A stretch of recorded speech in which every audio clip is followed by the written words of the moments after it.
சோளக்கூழ் எப்படி பண்ணுறதுன்னு பார்க்கலாங்களா?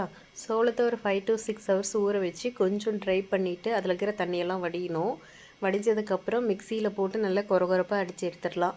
இது வந்து உரலை இடித்து எடுத்தால் நல்ல வாசனையாகவும் இருக்கும், டேஸ்ட்டும் நல்லாயிருக்கும். நான் இருக்க இடத்துல உரல் கிடையாது. அதுக்கப்புறம் அந்த இடித்து எடுத்த பவுடரோட கொஞ்சோண்டு தண்ணியும் ஊற்றி அது கூட உப்பும் போட்டு ஓவர் நைட் வச்சிடலாம். அப்போ தான் வந்து அது நல்லா புளிச்சு வரும். கூழுன்னு குடித்தாலே கொஞ்சம் நல்லா புளிப்பாக இருக்கணும், அப்போ தான் நல்லா டேஸ்ட்டாக இருக்கும். இங்கே பாருங்கள், ஓரளவு நல்லா புளிச்சு வந்திருக்கு.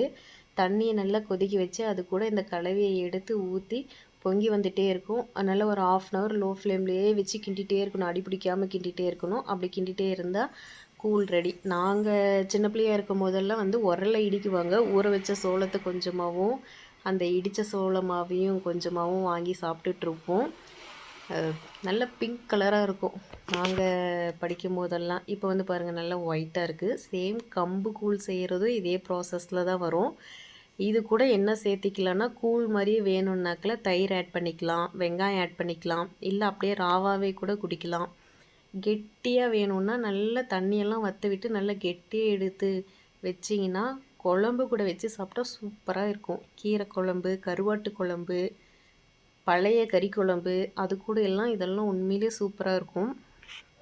இப்போல்லாம் இது ஒரு சைட் டிஷ். அந்த காலத்துலலாம் இதுதான் மெயின் டிஷ்ஷே. கூழ், சோறு வந்து ரொம்ப கம்மியாக தான் செஞ்சிட்ருப்பாங்க.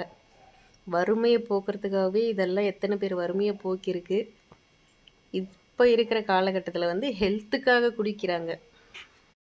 ஃபைனலாக பாருங்கள், சோளக்கூழ் ரெடி ஆகிடுச்சு. கொரகொரப்பாக அடிக்கிறது எதுக்குன்னா, இந்த மாதிரி வந்தால் தான் நல்லாயிருக்கும். ரொம்ப நைஸாக அடிச்சிருந்தால் அது நல்லா இருக்காது. வீடியோ பிடிச்சிருந்தா லைக் பண்ணுங்கள்.